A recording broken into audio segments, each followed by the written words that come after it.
Hello aspirants, welcome to PCS crux. तो हम कर रहे हैं भारतीय संविधान का भाग 5।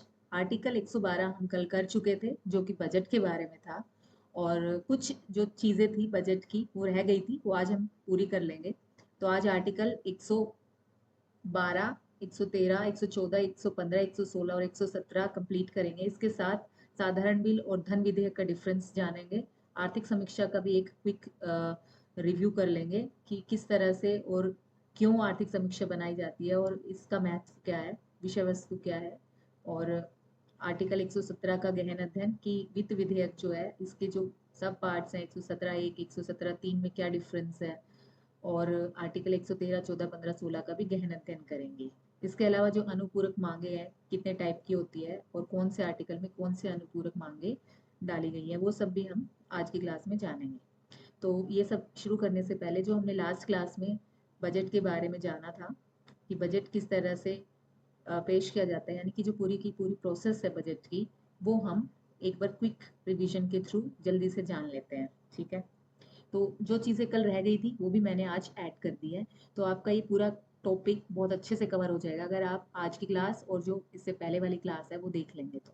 ठीक है, तो गाइज जो हमें पता ही है कि बजट है वो वित्त मंत्रालय तैयार करता है। ठीक है, वहाँ की जो आर्थिक मामलों का विभाग है वो तैयार करता होता है। और जो पहला हमारा बजट था वो स्वतंत्र भारत का 26 नवंबर 1947।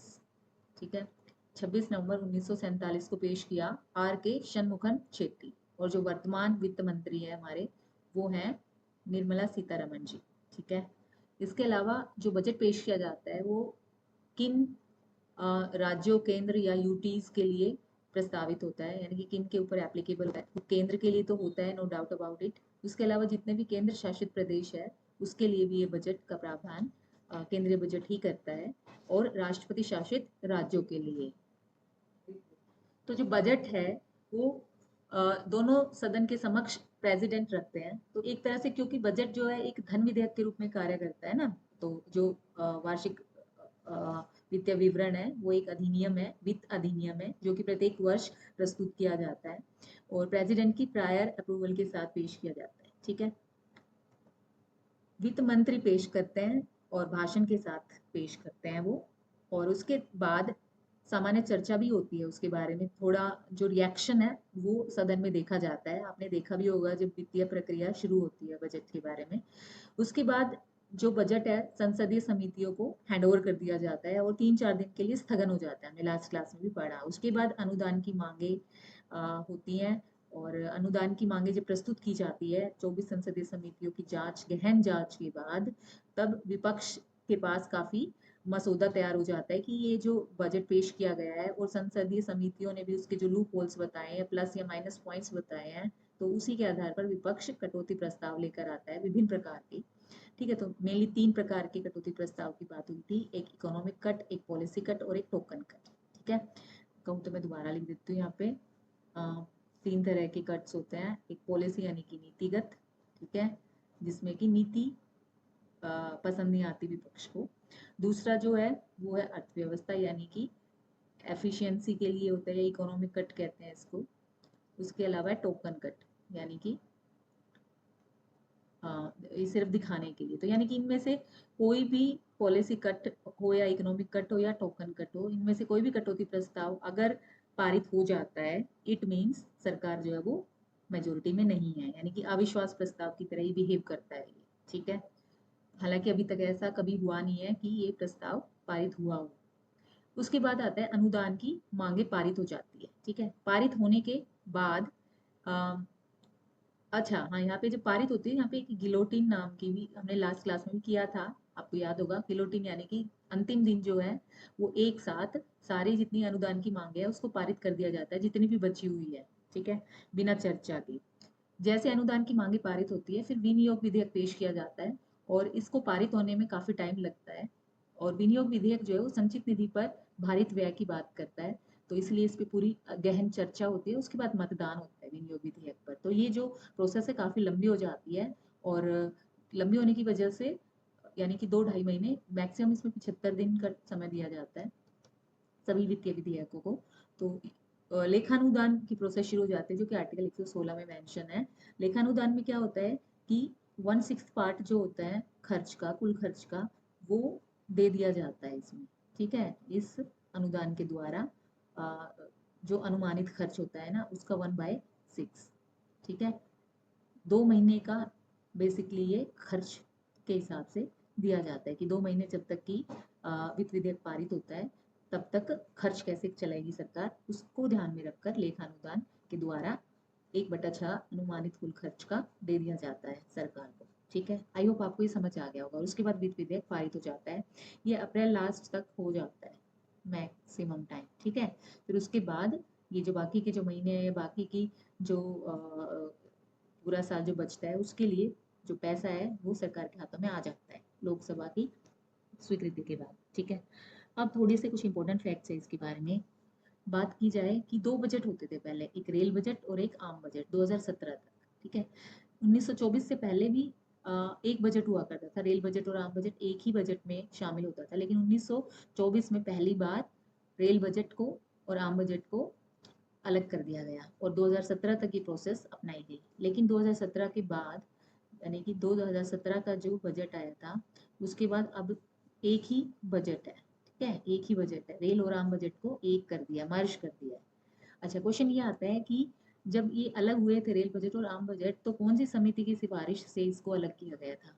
तो इसका आंसर 1921 में एक समिति थी, एक वर्थ समिति, उन्होंने रिकमेंड किया था कि रेल बजट और आम बजट को अलग कर देना चाहिए, क्योंकि रेल बजट खुद में एक बहुत बड़ा मंत्रालय या बड़ा एरिया है, इसलिए, ठीक है। नेक्स्ट जो इम्पोर्टेंट फैक्टर है वो ये है इसके बारे में कि आर्टिकल 265 बताता है कि कानून के प्राधिकार के बिना, यानी कि जब तक कोई कानून ना बने तब तक सरकार जो है ना तो कोई कर लगा सकती है, ना ही कर का एकत्रीकरण कर सकती है। तो आर्टिकल 265 इम्पोर्टेंट हो जाता है, ये वित्त से संबंधित पार्ट का हिस्सा है, ठीक है। ये बाद में जब हम आगे पढ़ेंगे तो इसको और भी अच्छे से पढ़ेंगे, बट ये मैंने यहाँ मेंशन इसलिए किया क्योंकि ये यहाँ पर इम्पोर्टेंट हो जाता है कि कर से रिलेटेड है, ठीक है। तो आपको ध्यान भी रहेगा। उसके बाद आता है एक कि अनुदान की जो अनुपूरक मांगे वो कौन कौन सी होती है, ठीक है। तो कौन कौन से आर्टिकल में वो हम नेक्स्ट स्लाइड में पढ़ेंगे, बट फिलहाल ये देख लेते हैं कि अनुदान की अनुपूरक मांगे, बेसिकली पहले तो ये जानना जरूरी है कि अनुपूरक मांगे होती क्या है, फिर उसके बाद कितने इसके टाइप्स होते हैं, ठीक है। ये टाइप्स भी पढ़ेंगे। तो अनुपूरक मांगे जब संसद होती है, उसमें जो वर्तमान वित्त वर्ष के लिए जो खर्च के लिए विधेयक पेश किया जाता है, जो कि विनियोग विधेयक है, जब उसकी राशि जो है अपर्याप्त पड़ जाती है, तो इस तरह की डिमांड होती है सरकार द्वारा, ठीक है। तो जब ऐसी स्थिति उत्पन्न होती है तो अनुपूरक मांगे कई तरह की यहाँ पर डिमांडिंग होती है, ठीक है। तो सरकार एक तरह से पैसा, या आपको पता ही है जैसे हमने लास्ट स्लाइड में भी बताया कि जो भी पैसा है वो बिना अनुमति के खर्च नहीं कर सकती सरकार, या खर्च कर दिया है तो उसको वापस मतलब खर्च करने के बाद भी ग्रांट्स के रूप में स्वीकृति संसद के द्वारा लेनी आवश्यक हो जाती है, ठीक है। तो स्वीकृति लेनी बहुत ही इंपॉर्टेंट चीज है। तो कई बार क्या होता है कि खर्च कई कई अलग अलग तरह की प्रोसेस में जाता है, जैसे कि कई बार जो ऑलरेडी बजट में है उसमें जो स्वीकृत राशि है, ठीक है, वो कम पड़ गई है, या जो कोई नई सेवा है वो शुरू हो गई है, या जो नई सेवा है उसके अंदर भी बहुत सारे हेड्स शुरू हो गए हैं, यानी कि उस नई के अंदर भी नई जो पता नहीं था पहले से कि इसलिए बजट में उसको शामिल नहीं किया गया, तो वो सारी मांगों में बहुत सारा पैसा खर्च होता है, तो वहां पर मांगे अपने आप ही एस्टेब्लिश हो जाती है, ठीक है। तो ऐसी स्थिति में अनुपूरक मांगे बजट के अलावा की जाती है। तो बजट तो हो गया पास, उसके बाद आती है अनुपूरक मांगे, ठीक है। तो ये कौन कौन सी मांगे होती है, कौन कौन से टाइप्स होते हैं? सबसे पहला जो टाइप है, अच्छा हाँ, एक चीज और इसमें रहेगी कि वित्तीय वर्ष की समाप्ति से पूर्व भी हो सकती है, ठीक है, संसद द्वारा प्रस्तुत व पारित, और इसके अगले वर्ष के लिए भी होती है कुछ मांगे, ठीक है। तो ज्यादातर होता है कि जो वित्तीय वर्ष है वो अभी खत्म नहीं हुआ उससे पहले ही ये अनुपूरक मांगे। अब हमने जब बात की कि जो वित्त विधेयक है या जो हमारा था विनियोग विधेयक, ये अप्रैल में या अप्रैल तक ये सारी प्रोसेस बजट की खत्म हो जाती है, तो पूरा साल पड़ा होता है तब अनुपूरक मांगे स्टार्ट हो जाती है, ठीक है। क्योंकि खर्च तो बजट के टाइम होगा ना, बजट जैसे अप्रूव हो गया उसके बाद खर्च शुरू हो जाएगा किसी भी प्रोग्राम में या किसी भी पॉलिसी में या किसी भी नए सेक्टर में। तो उस वक्त जब पैसा कम हो गया, मान लो किसी चीज के लिए 1000 करोड़ रुपए बजट में स्वीकृत हुए, ठीक है, अनुदान स्वीकृत हुआ, तो 1000 करोड़ रुपए में कंप्लीट नहीं हो रहा वो काम, तो अब चाहिए 1500 करोड़। तो ऐसी स्थिति में अनुपूरक मांगों के द्वारा ही संसद के की स्वीकृति ली जा सकती है, ठीक है। तो कितने टाइप्स की हैं, एक तो एडिशनल ग्रांट, ठीक है, एक्सेस ग्रांट, एक वोट ऑफ क्रेडिट, एक एक्सेप्शनल ग्रांट और एक है टोकन ग्रांट, ठीक है। इसके अलावा एक सप्लीमेंट्री ग्रांट भी है, वो हम आर्टिकल्स में भी आगे स्लाइड में कर लेंगे, तो इसलिए मैंने यहाँ पे नहीं मेंशन की है, दोबारा दोबारा हो जाता है ना। तो जो अतिरिक्त अनुदान है वो जब नई सेवा होती है स्टार्ट, उसके लिए अनुदान की मांग की जाती है। एक्सेस ग्रांट यानी कि पहले से कुछ निर्धारण है, जैसे कि अभी मैंने एग्जांपल दिया कि 1000 करोड़ सोचा था लेकिन खर्च हो गया 1500 करोड़, तो वित्तीय वर्ष समाप्त होने पर ये अनुदान दिया जाता है, क्योंकि उस साल में तो 1000 करोड़ हो गया, फिर अगले साल क्योंकि पूरे साल में मान लो खर्च हुआ है, तो उस वक्त जो अनुमोदन है वो पीएसी करेगी, लोक लेखा समिति, ठीक है। लोक लेखा समिति इसका अनुमोदन करेगी, तत्पश्चात अगले वित्तीय वर्ष में ये अनुदान दिया जाएगा, ठीक है। ध्यान रखना है जो एक्सेस ग्रांट है वो ज्यादातर वित्तीय वर्ष समाप्त होने पर दिया जाता है, और वो भी लोक लेखा समिति के अनुमोदन या स्वीकृति पर, ठीक है। फिर उसके बाद है वोट ऑफ क्रेडिट यानी कि प्रत्यानुदान, यानी कि बजट में शामिल नहीं किया जा सकता किसी कारणवश कोई खर्च, तो ऐसी स्थिति में वो पैसे मांगती है सरकार कि भाई बजट में ये शामिल ही नहीं हुआ, या हमने इसकी तो डिमांड ही नहीं की लेकिन ये अचानक आ गया है, ठीक है। तो वोट ऑफ क्रेडिट बेसिकली इसको लोकसभा द्वारा कार्यपालिका को ब्लैंक चेक के रूप में भी जाना जाता है, तो लोक इसी से नाम से पता चल रहा है वोट ऑफ क्रेडिट, ठीक है। तो लोकसभा कार्यपालिका को एक ब्लैंक चेक की तरह देते हैं, उसमें कितना भी पैसा डाल सकते हैं, है ना, क्योंकि बजट में तो शामिल हुआ नहीं था, बजट में तो ऑलरेडी डिफाइंड है किसी भी अनुदान की मांग क्यों और कितनी चाहिए, लेकिन यहाँ पर अनडिफाइंड है, इसलिए ये ब्लैंक चेक कहलाता है। उसके बाद है एक्सेप्शनल ग्रांट। एक्सेप्शनल का मतलब होता है अपवाद अनुदान, यानी कि किसी विशेष उद्देश्य के लिए कोई नई सेवा जोड़ी गई है, एकदम से अचानक कुछ आ गया है। तो जैसे कि अगर मान लो कोविड है, हालांकि कोविड मार्च में आया था, तो लेकिन कोविड में बीच में उसका जो खर्च है 20,000 करोड़ रुपए, वही सिर्फ कोविड के लिए इतना पैसा निकाला है, तो ऐसी स्थिति जब आती है तो एक्सेप्शनल ग्रांट में ये आएगा, ठीक है। उसके बाद है टोकन ग्रांट, यानी कि सांकेतिक ये अनुदान होता है जो कि ₹1 मांगा जाता है, ठीक है, संकेत के रूप में। तो पहले से प्रस्तावित कोई सेवा है, तो लेकिन वो सेवा तो चली रही है, उसके अतिरिक्त उसी के अंडर कोई नई सेवा शुरू करनी पड़ रही है, तो उसके लिए जो धन की आवश्यकता होती है उसके लिए टोकन ग्रांट या सांकेतिक अनुदान मांगा जाता है। इसमें क्या होता है कि जो सरकार है अ, वो अगर उसको स्वीकृति मिलती है तभी इसको खर्च करती है, एक तरह से ये इतनी इम्पोर्टेंट नहीं होती है, लेकिन अगर संसद ने इसको स्वीकृति दे दी है तब फायदा हो जाता है सरकार को, ठीक है। अब हम बात कर लेते हैं जितने भी अनुदान है कि कौन कौन से आर्टिकल्स के अंडर आते हैं, कौन कौन सी विधेयक या कौन कौन सी चीजें किस आर्टिकल के अंदर है। तो अनुदान की जब मांग की जाती है ये आर्टिकल 113 कैटर करता है। 112 में क्या था, बजट था, वार्षिक वित्तीय विवरण, ठीक है। तो जैसे ही वार्षिक वित्तीय विवरण प्रस्तुत किया गया, यानी कि बजट प्रस्तुत किया, उसके बाद 113 में क्या होगा, 113 में मांग हो जाएगी अनुदान की, ठीक है? जो प्रोसेस हमने किया था कि इसके पेश करने के बाद अनुदान की मांग होती है, ठीक है। फिर 114 में अनुदान की मांग हो गई, उसके बाद क्या प्रोसेस में था ना, जब हमने इसकी सीक्वेंस की थी बजट की, विनियोग विधेयक आता है फिर, ठीक है। विनियोग विधेयक के बाद 115 में क्या आ जाएगा, अनुपूरक मांगे आ जाएगी, ये कम हो गई है, फिर उसके बाद अनुपूरक मांगे, फिर उसके बाद 116 में क्या आ गया है, उसमें लेखा अनुदान आ जाएगा, ठीक है, लेखा अनुदान। फिर उसके बाद 117 में क्या आ जाएगा, वित्त विधेयक आ जाएगा, ठीक है, वित्त विधेयक। तो ये सीक्वेंस बिल्कुल वैसी है बजट की ही, तो इसलिए इन आर्टिकल्स को याद करना इतना मुश्किल नहीं है।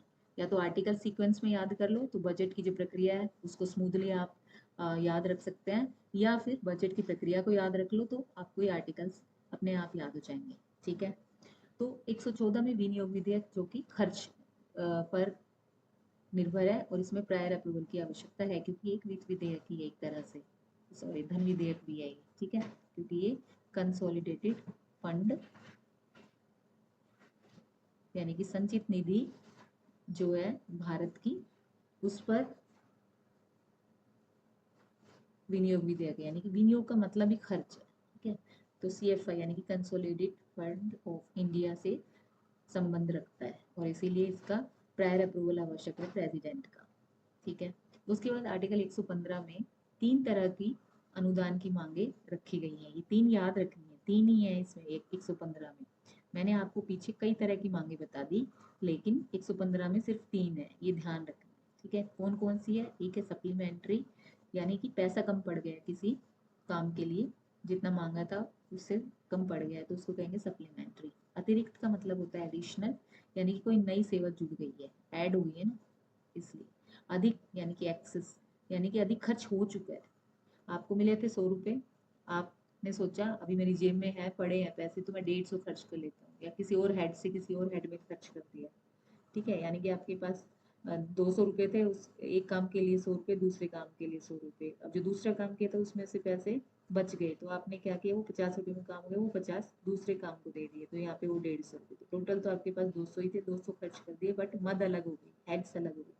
तो ऐसी स्थिति में भी कई बार, या फिर आपको, आपने अलग किसी संचित निधि से तो नहीं निकाल सकते, लेकिन अलग फंड से कहीं से निकालने हैं, ठीक है। तो अधिक खर्च हो गया है, तो ऐसी सिचुएशन में, या उधार हो गया है, किसी कॉन्ट्रैक्ट से बात करी कॉन्ट्रैक्टर से, ठीक है। अब कॉन्ट्रैक्टर का खर्च हो चुका है, लेकिन उसको अभी आपने वापस नहीं करा, या उसको अभी पैसा लौटाया नहीं है, या उस, ठीक है। तो ऐसी स्थिति में अब उसको भी तो पे करना पड़ेगा ना, तो उसको पे नहीं हुआ कॉन्ट्रैक्टर को, तो भी उसका उधार चल रहा है, तो ऐसी सिचुएशन में भी एक्सेस मांग कहलाई जाएगी वो, तो अधिक खर्च हो चुका है, तो नेक्स्ट फाइनेंशियल ईयर में उसको देखा जाएगा और मांगा जाएगा। और लेकिन इसके साथ PAC की सहमति आवश्यक है, जैसे हमने लास्ट स्लाइड में भी किया कि PAC की सहमति यानी कि पब्लिक अकाउंट कमेटी, लोक लेखा समिति की सहमति आवश्यक हो जाती है, ठीक है। उसके बाद आता है आर्टिकल 116। आर्टिकल 116 जो है वो लेखानुदान के बारे में है, वोट ऑन अकाउंट। लेखानुदान हमने बात की ही थी कि ये 1/6 ऑफ अनुमानित खर्च, ठीक है, जो बजट पूरा अनुमानित है उसका 1/6 हिस्सा दे दिया जाता है 2 महीने के खर्च के लिए, 2 महीने के खर्च के लिए, ठीक है। उसके बाद है प्रत्यानुदान, यानी कि नई सेवा जुड़ गई है, परंतु कारण का उल्लेख आवश्यक नहीं होता कि क्यों जुड़ी है, ये थोड़ा सा विशेषाधिकार है लोकसभा को, वोट ऑन क्रेडिट। उसके बाद है अपवाद अनुदान, इसमें प्रेसिडेंट की अनुमति आवश्यक नहीं है, क्योंकि एक्सेप्शनल मांग है ये, ठीक है। उसके बाद आता है आर्टिकल 117, जो कि बहुत इंपॉर्टेंट हो जाता है। आर्टिकल 117 वित्तीय विधेयकों के संबंध में विशेष प्रावधान करता है। आर्टिकल 117 का प्रस्तुतिकरण जो है प्रेसिडेंट की सिफारिश से होता है, ये ध्यान रखना है, और लोकसभा में ही किया जा सकता है, राज्यसभा में इसको पुरस्थापित नहीं किया जा सकता, ठीक है। तो लोकसभा में ही पुरस्थापित किया जा सकता है, किसको? वित्त विधेयक को। प्रकार दो हैं, एक धन विधेयक और एक वित्त विधेयक, ठीक है। तो अगर धन विधेयक की बात की जाए तो 110 आर्टिकल में मेंशन है धन विधेयक, इसकी डेफिनेशन, और इसमें डेफिनेशन में कर, धन, उधार, विनियोग एटसेट्रा वर्ड्स या कीवर्ड्स हैं, वही धन विधेयक कहलाएगा, और ये सर्टिफाइड यानी कि प्रमाणित होना चाहिए लोकसभा के स्पीकर द्वारा, ठीक है। वित्त विधेयक आर्टिकल 117 बात करता है, वित्त विधेयक का मतलब धन विधेयक प्लस सामान्य विधेयक के भी अंश है, मैं बार बार बता रही हूँ। इसमें दो आपको सेक्टर्स याद रखने हैं इसके, 117(1) और 117(3). 117(1) भी वित्त विधेयक है, 117(3) भी वित्त विधेयक है, ठीक है। यानी कि जितने भी मनी बिल्स हैं वो फाइनेंशियल बिल्स होते हैं, लेकिन सारे फाइनेंशियल बिल्स जो है वो मनी बिल्स नहीं होते हैं, ठीक है। तो जो ये वित्त विधेयक है उसके अंदर धन और सामान्य जो साधारण बिल है दोनों शामिल होते हैं, ठीक है। जब धन का अंश, जैसे धन विधेयक का अंश आ गया, इसका मतलब ये प्रेसिडेंट का प्रायर अप्रूवल जरूरी है और सिर्फ लोकसभा में इसको पेश किया जा सकता है, ठीक है। जबकि 117(3) में जो वित्त विधेयक है वो संचित निधि से संबंधित है। आर्टिकल 110 का इसमें कोई विषय शामिल नहीं है, सिर्फ संचित निधि से संबंधित है। संचित निधि यानी कि हमने बात की थी, संचित निधि में क्या आएगा? CFI में इसमें आएंगे सैलरीज, ठीक है, पेंशंस और अलाउंसेस, ठीक है। किस किस के आएंगे? President, speaker, deputy speaker, deputy chairman, ठीक है, चेयरमैन, स्पीकर, देखिए यहाँ वाइस प्रेसिडेंट की बात नहीं हो रही, किसकी बात हो रही है? चेयरमैन। और चेयरमैन कौन है? वाइस प्रेसिडेंट है, तो इनडायरेक्टली तो वाइस प्रेसिडेंट ही हो रहा है। लेकिन ध्यान रखना है, जब क्वेश्चन आ जाए कि सीएफआई में वाइस प्रेसिडेंट की सैलरी की कोई बात हो रही है, नहीं, वाइस प्रेसिडेंट सैलरी कौन सी उठाता है? चेयरमैन ऑफ राज्यसभा, ठीक है। तो deputy chairman Rajya Sabha, chairman Rajya Sabha, deputy speaker Lok Sabha, speaker Lok Sabha, इनका जिक्र है। सुप्रीम कोर्ट के जजेस के अलाउंसेस और सैलरीज और पेंशन है। हाई कोर्ट जजेस की सिर्फ पेंशन है, सिर्फ पेंशन है, ठीक है। इसके अलावा सीएजी, इन सब का जिक्र है। इसके अलावा ऋण, ठीक है। इसके अलावा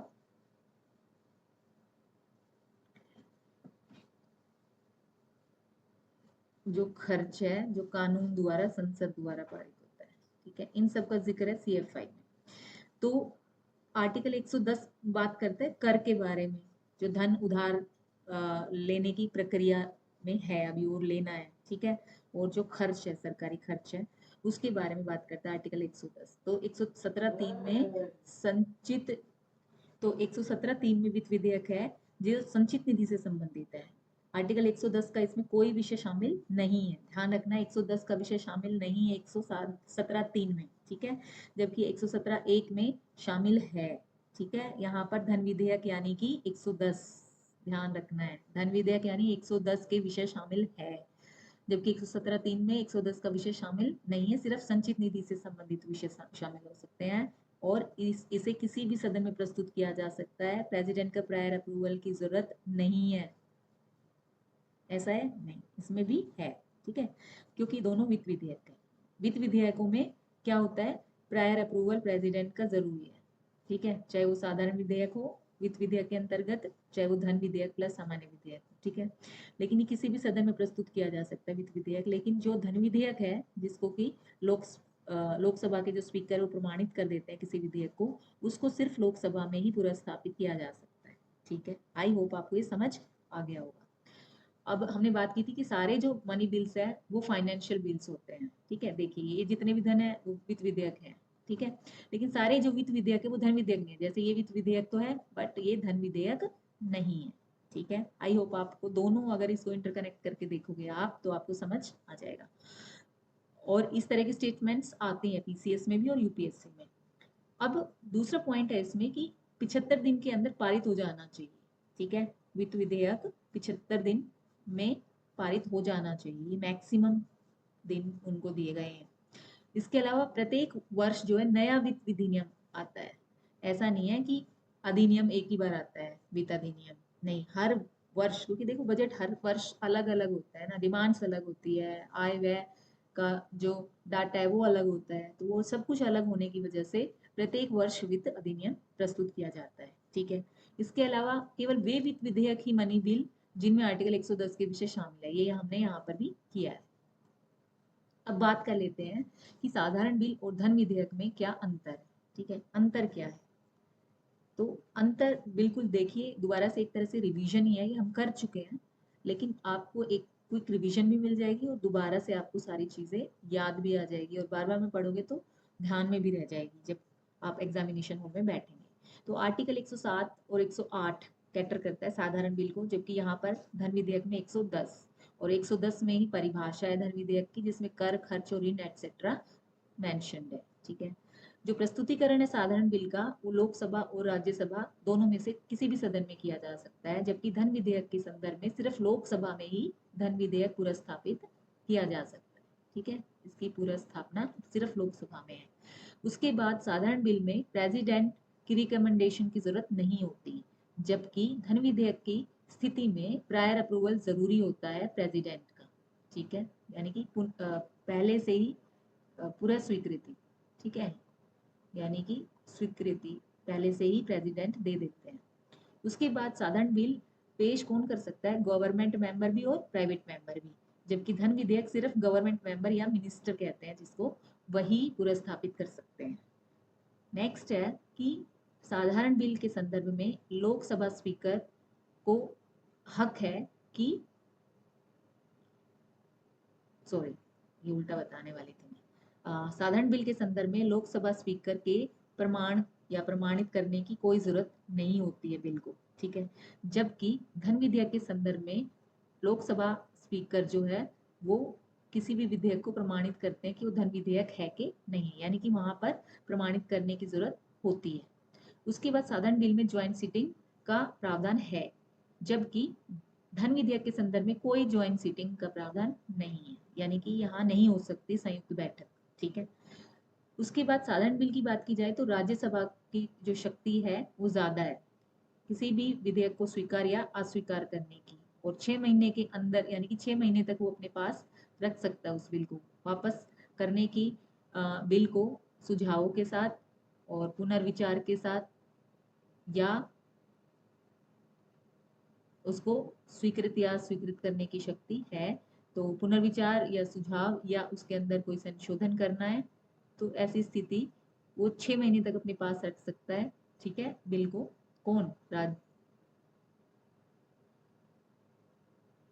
प्रेसिडेंट भी और राज्यसभा भी। ठीक है, यहाँ पर कोई शक्ति नहीं है, किसी भी बिल को 14 दिन से ज्यादा नहीं रख सकता किसी भी धन विधेयक को राज्यसभा। ठीक है, और प्रेसिडेंट है उनके साइन भी कंपलसरी है, उनको साइन करने ही पड़ेंगे, स्वीकार्य करना ही पड़ेगा धन विधेयक को, जबकि यहाँ जरूरी नहीं है। प्रेसिडेंट सुझाव को भी प्रेरित कर सकते हैं बिल के बारे में, या पुनर्विचार के लिए भी भेज सकते हैं, या वापस भी कर सकते हैं उस बिल को। ठीक है।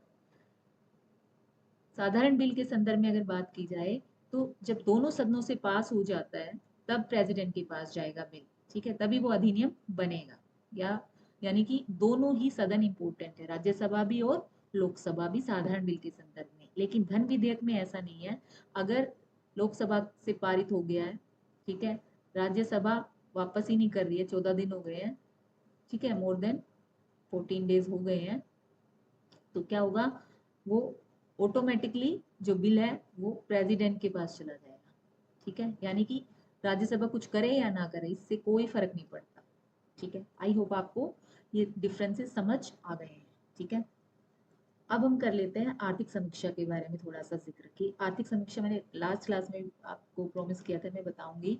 तो आर्थिक समीक्षा 2024-25 तो आप देख लेना, और अगर फिर भी आपको रिक्वायरमेंट हो तो मैं जैसे ही संविधान यानी कि पूरे आर्टिकल्स करा दूंगी 395 उसके बाद देखूंगी मैं कि करंट की चीजें क्या क्या करानी है। तो अभी मैं स्टैटिक जीके पर ही फोकस्ड हूँ पॉलिटी में, लेकिन इस क्लास में हम ये जान लेते हैं कि आर्थिक समीक्षा है क्या और इसको कैसे पेश किया जाता है और ये इतनी इंपॉर्टेंट क्यों है। तो भारत सरकार पेश करती है आर्थिक समीक्षा, ये एक वार्षिक रिपोर्ट होती है, और ये जो बजट या जो वित्तीय वर्ष है अभी जो चलन में है उससे 1 वर्ष पहले का जिक्र करेगी। जैसे कि अभी जो बजट है वो होगा 2025-26 का, जबकि आर्थिक समीक्षा जो पेश की जाएगी वो 24-25 की, यानी कि जो पिछला जो बजट था 24-25 का उसमें क्या क्या अचीवमेंट्स हैं और क्या क्या चुनौतियां हैं उसके बारे में, या देश में इससे क्या फर्क पड़ा, तो एक लंबा गहन अध्ययन किया जाता है आर्थिक समीक्षा के द्वारा। तो अर्थव्यवस्था का प्रदर्शन कैसा है, विकास कैसा है, चुनौतियां क्या है, संभावनाएं क्या है, तो उसका विस्तृत विश्लेषण आर्थिक समीक्षा के द्वारा संभव है। ठीक है, ये बजट से पहले पेश की जाती है, और इसको तैयार कौन करते हैं, मुख्य आर्थिक सलाहकार। और मुख्य आर्थिक सलाहकार अभी फिलहाल जो है वो है वी अनंत नागेश्वरन, ये 2022 से अभी यही है, वी अनंत नागेश्वरन। ठीक है, 1963 के अधिकारी हैं। तो विषय वस्तु जो है आर्थिक समीक्षा में वो जीडीपी, मुद्रास्फीति, रोजगार, कृषि, उद्योग, आधारभूत संरचना आदि का विश्लेषण इसके अंदर दिखता है। ठीक है, चैप्टर्स होते हैं बकायदा, किस चैप्टर में हर एक एरिया का चैप्टर है। जीडीपी यानी कि सकल घरेलू उत्पाद इंक्रीज हुआ है, कितना हुआ है, आने वाले कितने समय में कितना हो जाएगा, जो मुद्रास्फीति है उसकी दर कितनी रही है, कितनी सही थी, और जो वर्ल्ड का सिनेरियो वो कैसा था, कंपैरिजन है वो किया जाता है सभी राज्यों का भी। रोजगार की क्या स्थिति है, कृषि से संबंधित नए निवेश, नई प्रक्रियाएं, नए नवाचार क्या हैं, उद्योग से संबंधित जो हमारे एमएसएमई सेक्टर्स हैं वो किस तरह से काम कर रहे हैं, जो न्यू एरियाज हैं या जो इनोवेशंस हैं इसमें भी उसके बारे में बात हो रही है। वर्ल्ड इकोनॉमी में क्या स्थान रखती है हमारी इकोनॉमी, ये सारी चीज़ें इसके अंदर शामिल की जाती है। जो हमारा इंफ्रास्ट्रक्चर है वो कैसा है, ठीक है, तो बेसिक इंफ्रास्ट्रक्चर कितना इम्प्रूव हुआ है, कितने की ज़रूरत है, और कहाँ पर सरकार क्या करने वाली है, तो उस सब का विश्लेषण, और कितना जो किया है उसका क्या इम्पैक्ट हुआ है, तो वो सारी चीज़ें इसका विषय वस्तु है। ठीक है। महत्व क्या है आर्थिक समीक्षा? देखिए, महत्व ये है कि एक तरह से ये आईना दिखाता है। आर्थिक समीक्षा आईना दिखाती है हमारी अर्थव्यवस्था कहाँ जा रही है, कहाँ जा रही है, कहाँ जा सकती है। ठीक है, तो उसका आईना, और किन एरियाज में हमें इम्प्रूवमेंट्स की ज़रूरत है और क्या हमारी अचीवमेंट्स हुई है अभी तक। ठीक है, तो इम्प्रूवमेंट्स, अचीवमेंट्स क्या रही हैं। ठीक है, इसके अलावा जो वर्ल्ड इकोनॉमी है उसमें हमारी इकोनॉमी कहाँ है, हमारी इकोनॉमी किधर स्टैंड करती है। तो ये सारी चीज़ें इस आईने के द्वारा हमें नज़र आती हैं। तो जब ये आईना हमारे नीति निर्माता देखते हैं तो उनको एक दिशा मिलती है कि किस दिशा में हमें बढ़ना चाहिए, किस दिशा में हमें रुकना चाहिए, किस दिशा में क्या क्या और चुनौतियाँ हो सकती है, जिनको कैटर करने के लिए हमारे पास कितने सॉल्यूशंस हैं, कितने ऑप्शंस हैं। उसके अलावा जो शोध करता है, ठीक है, उनके लिए भी ये इम्पोर्टेंट हो जाती है। ये एक तरह से डाटा है ना, एक तरह का। तो इंडियन इकोनॉमी का ये डाटा प्रोवाइड करती है आर्थिक समीक्षा। तो उसके लिए जो शोधकर्ता होते हैं उसके लिए बहुत इंपॉर्टेंट हो जाती है। ठीक है, तो इकोनॉमिस्ट है उनके लिए भी बहुत इंपॉर्टेंट हो जाती है। तो आम जनता जो है, और उसको भी अर्थव्यवस्था को समझने का और भविष्य की नीतियों को आकार देने में भी ये महत्वपूर्ण भूमिका निभाती है। तो गाइज, आज की क्लास यहीं तक। आई होप आपको अच्छी लगी होगी क्लास, और अगर आपको अच्छी लगी है तो प्लीज़ डू कमेंट। बार बार में मुझे कहना पड़ रहा है, कमेंट ज़रूर कीजिए, लाइक भी कर दीजिए अगर पसंद आ रही क्लास, शेयर और सब्सक्राइब मन करे तो कर देना। मैं लगातार आपको क्लासेस देती रहूँगी। ठीक है, तो नेक्स्ट क्लास में हम करेंगे आर्टिकल 118 करेंगे एक तो, और इसके अलावा कई चीज़ों का जो डिफरेंस है, जैसे कि अंतरिम बजट क्या होता है, अंतरिम या इंटरिम बजट। ठीक है, और जो आम बजट है वो, उसका डिफरेंस। इसके अलावा भी और बहुत सारी चीज़ें नेक्स्ट क्लास में हम कैटर करेंगे। ठीक है, तो ये थोड़ा सा टाइम लग रहा है कॉन्स्टिट्यूशन ऑफ इंडिया को ख़त्म होने में।